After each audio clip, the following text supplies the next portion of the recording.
Hello दोस्तों, मैं इंद्रेश यादव अपने YouTube channel Indresh Yadav official में आप सभी का स्वागत करता हूं।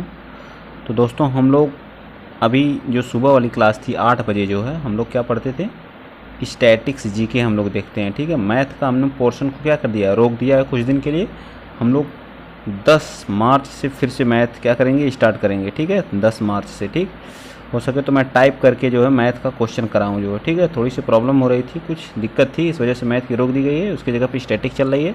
ठीक है, और जो हमारी स्टैटिक्स में हमने पर्यावरण देख लिया था, क्या पर्यावरण के जितने भी क्वेश्चन जो हमारी परीक्षाओं में पूछे जाते हैं उन सभी क्वेश्चनों को हम लोग 2 पार्ट में कवर कर लिए थे। ठीक, आज हम जो हमारी इम्पॉर्टेंट क्या हैं, अनुच्छेद हैं, उनके बारे में देखेंगे। इसको हम 3 या 4 पार्ट में क्या करेंगे, कवर करेंगे इसको भी। ठीक है, चलिए स्टार्ट करते हैं। आज पहला जो हमारा अनुच्छेद 1 से 4 तक, अनुच्छेद 1 से 4 तक हमारा जो संघ एवं राज्य क्षेत्र के बारे में बताया गया है। संघ एवं राज्य, संघ में हमारे कितने 28 क्या हैं, स्टेट हैं, और 8 क्या हमारी यूटी हैं। ठीक है, सबको पता है 28 स्टेट और 8 हमारी क्या है, यूटी। 1 से लेकर 4 तक अनुच्छेद के बारे में बताया गया है कि 28 स्टेट प्लस 8 यूटी के बारे में जानकारी मिलती है। ठीक है, आइए नेक्स्ट देखते हैं। नेक्स्ट हमारा क्या है, आर्टिकल जो हमारा कहाँ से 5 से 11 तक, आर्टिकल 5 से 11 तक नागरिकता के बारे में बताया गया है। किसके बारे में, नागरिकता।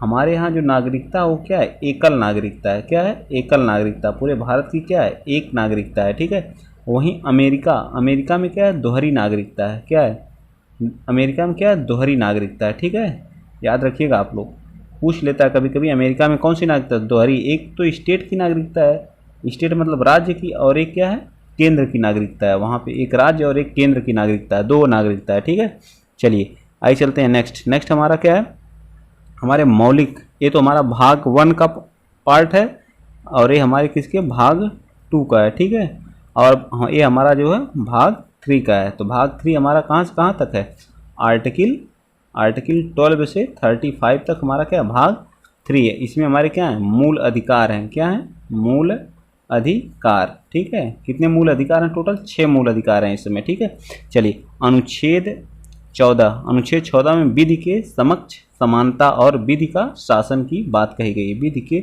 समक्ष समानता या विधि की समता की बात की गई है। ठीक है, चलिए आइए नेक्स्ट चलते हैं अनुच्छेद 17 में। अनुच्छेद 17 में हमें क्या बताया गया है कि जो हमारे छुआछूत का जो है, छुआछूत का क्या होता है, अंत, छोटे बड़े का जो छुआछूत, गरीब अमीर का, ये सब जो अस्पृश्यता का क्या करना है, अस्पृश्यता का अंत करना है। ठीक है, इस बात को आप लोग विशेष, आर्टिकल 14 में अस्पृश्यता का अंत की बात की गई है, छुआछूत का अंत। ठीक है, और आर्टिकल 18 में किसकी बात की गई है, आर्टिकल 18 में उपाधियों का अंत, जो लोग उपाधियों का अंत की बात की गई है। ठीक है, उपाधियों का अंत। ठीक है, उपाधियों का अंत किस आर्टिकल में पूछता है, आर्टिकल किस आर्टिकल में, तो आर्टिकल 18 में है। अनुच्छेद 19 के 1 में, जो अनुच्छेद 19 के 1 में जो है, विचार एवं अभिव्यक्ति की स्वतंत्रता है। विचार एवं अभिव्यक्ति की स्वतंत्रता किसमें है, आर्टिकल 119 के 1 में है। और हमें प्रेस की स्वतंत्रता भी इसी में है। किस चीज़ की, प्रेस की स्वतंत्रता भी आर्टिकल हमारा 19 में ही है। ठीक, चलिए अनुच्छेद में, अनुच्छेद 21 में प्राण एवं दैहिक की स्वतंत्रता है। प्राण एवं दैहिक की स्वतंत्रता हमारे अनुच्छेद किस में है, 21 में है। ठीक है, याद रखेंगे आप लोग, जो है अनुच्छेद 21 में है। ठीक है, अनुच्छेद 21 में प्राण एवं दैहिक की स्वतंत्रता है। ठीक, अगला आइए आर्टिकल 21 के ए में निःशुल्क शिक्षा का अधिकार, इसे कब जोड़ा गया, तो 46वें संविधान संशोधन 2002 में जोड़ा गया। ठीक है, याद रखिएगा, 46वां संविधान संशोधन CA कॉन्स्टिट्यूशन अमेंडमेंट 2002 में इसको क्या किया गया, जोड़ा गया। निःशुल्क 6 से लेकर 14 तक के बच्चों को निःशुल्क शिक्षा का अधिकार, निःशुल्क शिक्षा का अधिकार। ठीक है, आप लोग याद रखेंगे है जो इस बात को। ठीक, चलिए आइए चलते हैं नेक्स्ट। अनुच्छेद हमारा कौन सा है, अनुच्छेद हमारा कौन सा है, अनुच्छेद 25। अनुच्छेद 25 शोषण के विरुद्ध अधिकार कौन से आर्टिकल में है, बताइए, शोषण के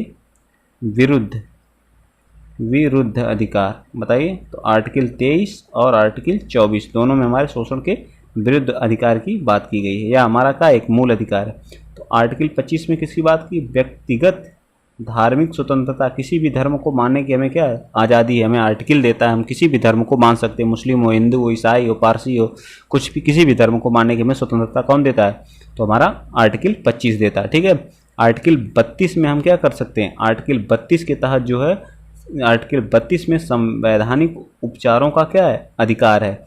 और इसको जो है आर्टिकल 32 को बाबा भीमराव अंबेडकर ने क्या कहा है, आत्मा कहा है। संविधान की क्या कहा है, आत्मा कहा है। संविधान की क्या कहा है, आत्मा कहा है। ठीक है, मैंने नीचे लिखा है, ठीक है, आप लोग देख सकते हैं। ठीक, चलिए आइए चलते हैं नेक्स्ट आर्टिकल। आर्टिकल हमारा कौन सा, अनुच्छेद 39 का ए। 39 के ए में निःशुल्क विधिक सहायता, निःशुल्क विधिक सहायता मतलब 1242 कॉन्स्टिट्यूशन अमेंडमेंट 1976 में इसको क्या किया गया था, जोड़ा गया था आर्टिकल किसको, अनुच्छेद 39 के ए में इसको क्या किया गया, ऐड किया गया। ठीक, चलिए बताइए अगला जो है आर्टिकल 40। आर्टिकल 40 में हमारा क्या है, ग्राम पंचायत का गठन की बात की गई, किसका, ग्राम पंचायत के गठन की बात की गई है। ठीक है, और अनुच्छेद 44 में बताइए, अनुच्छेद 44 में हमें क्या है, समान सिविल संहिता की बात की गई। समान सिविल संहिता किस स्टेट में लागू है, तो ये हमारे किस राज्य में है, बताइए किस राज्य में है। तो ये हमारा छोटू सा राज्य है जिसको बोलते हैं क्या, गोवा। गोवा राज्य में हमारी जो क्षेत्रफल की दृष्टि से सबसे छोटा राज्य कौन सा है, गोवा। गोवा राज्य में क्या है, समान सिविल संहिता। अभी हाल ही में करंट का एक क्वेश्चन है, किस राज्य में समान सिविल संहिता के लिए समिति बनाई गई है। उत्तराखंड में भी यह लागू करने के लिए क्या, समिति का गठन कर दिया गया। अभी हाल ही में इसके नए सीएम बने हैं, कौन इसके सीएम बने, तो पुष्कर धामी। पुष्कर धामी जी यहाँ के क्या बने हैं, सीएम बने हैं। ठीक, इस सब चीज़ें याद रखना है आप लोगों को। ठीक है, चलिए नेक्स्ट है हमारा है 48। 48 हमारा क्या कर रहा है, आर्टिकल 48। आर्टिकल 48 बताइए, गाय की हत्या का निषेध, गाय की हत्या का निषेध की बात की गई है आर्टिकल 48 में। गाय किस राज्य नहीं, किस देश की जो है क्या है, राष्ट्रीय पशु है, कि किस देश का राष्ट्रीय पशु है, बताइए किस देश का राष्ट्रीय पशु है। तो यह नेपाल का, यह क्वेश्चन पूछा है वीडियो 2018 वाले एग्जाम में, यह क्वेश्चन क्या किया गया, पूछा गया है। ठीक है, चलिए आइए नेक्स्ट आर्टिकल 48 के फर्स्ट में क्या है, पर्यावरण संरक्षण। पर्यावरण को हमें क्या करना है, बचाना है, उसकी संरक्षण करना है। पर्यावरण संरक्षण दिवस कब मनाया जाता है, 5 जून को मनाया जाता है। ठीक है, पर्यावरण संरक्षण दिवस कब मनाया जाता है, तो 5 जून को मनाया जाता है। ठीक है, याद रखिएगा ये सब क्वेश्चन। ठीक, चलिए अनुच्छेद 50 में कार्यपालिका का न्यायपालिका से क्या है, पृथक है। कार्यपालिका का न्यायपालिका से पृथक। न्यायपालिका क्या होगी, कार्य स्वतंत्र होगी, अपने आप में क्या होगी, स्वतंत्र होगी, किसी भी कार्य करने के लिए क्या होगी, स्वतंत्र होगी। ठीक है, याद रखिएगा। अनुच्छेद 51, अनुच्छेद 51 हमें क्या कहता है, अंतर्राष्ट्रीय शांति स्थापित करने के लिए कहता है।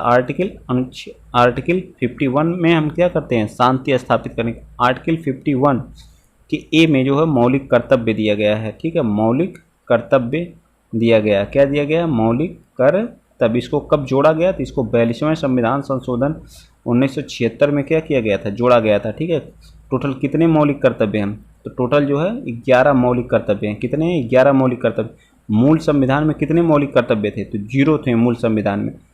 ठीक है, वर्तमान में कितने हैं, तो वर्तमान में हमारे कितने हैं, 11 हैं। मूल संविधान में एक भी नहीं थे, 42वें संविधान संशोधन 1976 में इसको क्या किया गया, जोड़ा गया। इतना आप लोग याद रखेंगे। ठीक है, चलिए नेक्स्ट हमारा क्या है, अनुच्छेद 52। अनुच्छेद 52 के बारे में बताइए। अनुच्छेद 52 हमारा क्या कहा, भारत में क्या होगा, एक राष्ट्रपति होगा। अनुच्छेद 52 के तहत भारत में क्या होगा, एक राष्ट्रपति होगा। ठीक है, और 53 के अनुच्छेद 53 के तहत जो है, तो राष्ट्रपति के पास जो कार्यपालिका है, जिस कार्यपालिका के अंतर्गत प्रधानमंत्री जितने हमारे मंत्री हैं सब आते हैं। ये सब हमारे किसके, राष्ट्रपति के पास उस कार्यपालिका की सभी शक्तियाँ, मतलब कार्यपालिका का क्या होगा, हेड होगा।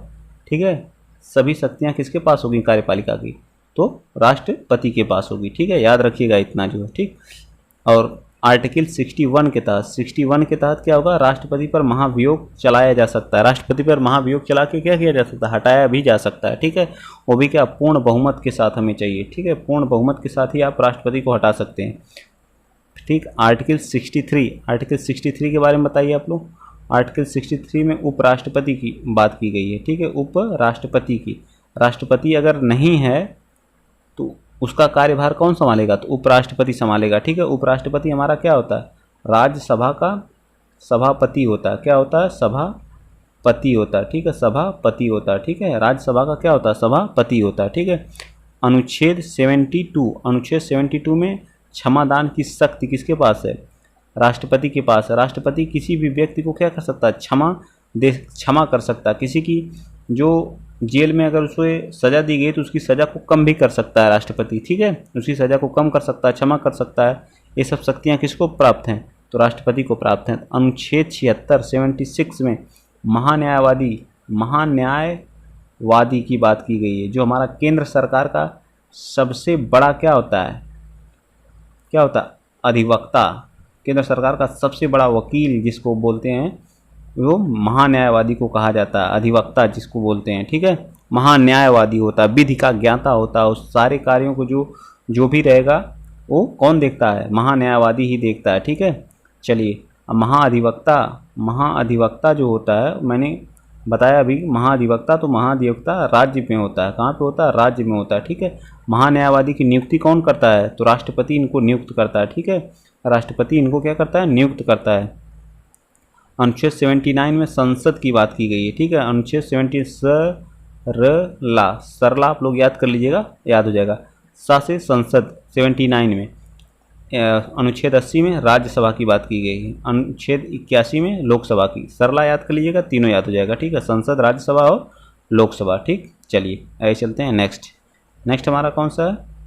नेक्स्ट हमारा है 105। आज हम कितना देखेंगे? यहाँ तक 123 तक आज देखेंगे, ठीक है। फिर उसके बाद बाकी जो बचा हो कल देखेंगे, ठीक। 81 में लोकसभा हो गया। अनुच्छेद 105 में संसदीय विशेषाधिकार की बात की गई है। क्या की गई है? संसदीय विशेषाधिकार की बात की गई है, ठीक है। अनुच्छेद 108 में संयुक्त बैठक। इस बैठक को बुलाता कौन है? तो राष्ट्रपति इस बैठक को क्या करते हैं? बुलाते हैं। राष्ट्रपति क्या करते हैं? बुलाते हैं। इसकी अध्यक्षता कौन करता है? इसकी अध्यक्षता जो है कौन करते हैं? लोकसभा अध्यक्ष करते हैं। लोकसभा अध्यक्ष इसमें कौन है? ओम बिड़ला जी हैं। कौन है? ओम बिड़ला जी हैं, ठीक है। अनुच्छेद 110 में वित्त आयोग नहीं, धन विधेयक है, ठीक है। क्या है? धन विधेयक है, ठीक है। धन विधेयक की बात आर्टिकल किस में की गई है? आर्टिकल 110 में की गई। 112 आर्टिकल 112 में वार्षिक वित्तीय विवरण, जो हमारा बजट होता है उसको क्या कहा जाता है? बजट शब्द हमारे किसमें? संविधान में कहीं भी नहीं आपको देखने को मिलेगा। इसका नाम है वार्षिक वित्तीय विवरण है, जो आर्टिकल हमारे किसमें है? 112 में। केंद्र सरकार का है ये वार्षिक वित्तीय विवरण, ठीक। और आर्टिकल 23 में जो है उपराष्ट्रपति द्वारा क्या अध्यादेश जारी कर सकते हैं। राष्ट्रपति क्या कर सकते हैं? राष्ट्रपति अध्यादेश जारी कर सकते हैं। और राज्यपाल किस आर्टिकल के तहत? तो राज्यपाल 213 आर्टिकल के तहत क्या कर सकते हैं? अध्यादेश जारी कर सकते हैं। मेरे ख्याल से मैं आशा करता हूं कि आप लोगों को बहुत अच्छे से मैंने समझाने की कोशिश किया, आप लोगों को समझ में भी आया होगा, ठीक है। तो थोड़ा थोड़ा करके हम 2-3 पार्ट में इसको कवर कर लेंगे, ठीक है। बहुत महत्वपूर्ण है, मोस्ट इम्पॉर्टेंट। मैंने उसी आर्टिकल को उठाया जो सभी परीक्षाओं में घुमा फिरा के पूछे जाते हैं, ठीक है। तो आप लोग 1 से 2 बार वीडियो को देखिएगा, लेकिन याद कर लीजिएगा, ठीक है। आज के लिए इतना ही। जय हिंद, जय भारत।